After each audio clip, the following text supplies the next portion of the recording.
Er der mange krav, du skal leve op til i forhold til udseende? Det synes jeg, og det er specielt sådan, når man ikke tænker over det.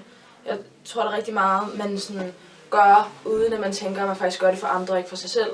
Altså tøj, man går i, og den måde, man har ens make-up ser ud, og ens hår, og jeg synes alting, det indebærer, hvad andre synes.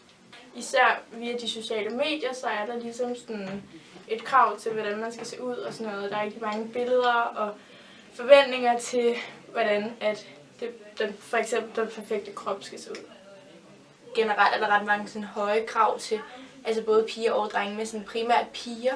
Fordi at der er meget med, at man skal se perfekt ud, og man skal være på en perfekt måde. Og så ja, altså jeg synes, der er rigtig høje krav til, hvordan man skal være.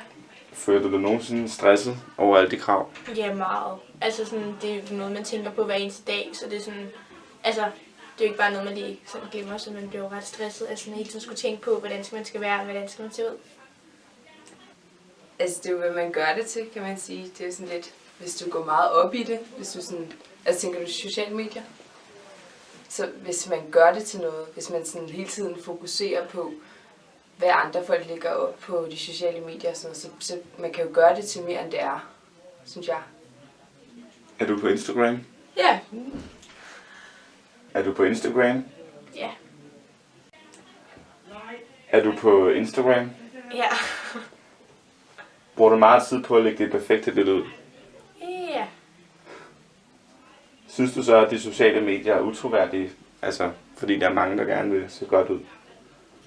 Altså der er jo virkelig mange, som sådan der redigerer deres billeder, sådan, så de får ekstra længere øjenvipper, og altså ens øjne sådan bliver mere sådan funklende og sådan noget, så altså, ja. Yeah.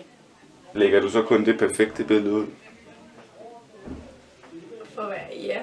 For at være, altså jeg vil ikke lægge noget op, jeg synes var grimt eller sådan noget, eller som ikke havde noget, altså, som ikke var særlig interessant. Det er meget svært at vælge det perfekte billede, fordi man har altid et eller andet, man synes, der ser forkert ud.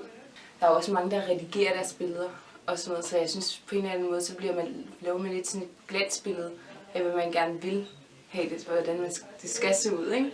Virkelig. Altså alle lægger det samme ud, og det er de samme sådan poses folk stiller sig, når de tager selfies og trutmund og det hele, og det er virkelig sådan den måde folk vil have, at andre skal se dem, og ikke så meget bare, hvad de har lyst til at lægge ud. Er det også måske, fordi de ikke tør andet? Ja, det tror jeg helt sikkert, at de prøver at virke så perfekte og så flotte og yndige, at de ikke tør at være sig selv. Der er mange, der gør meget ud og se godt ud.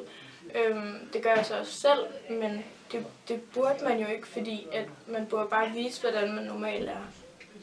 Sociale medier giver jo ikke det perfekte billede af en person, sådan, fordi alle personer har jo dårlige dage, og alle personer har noget, altså ikke pænt hele tiden og sådan noget, så jo, der viser det jo kun lidt det perfekte menneske.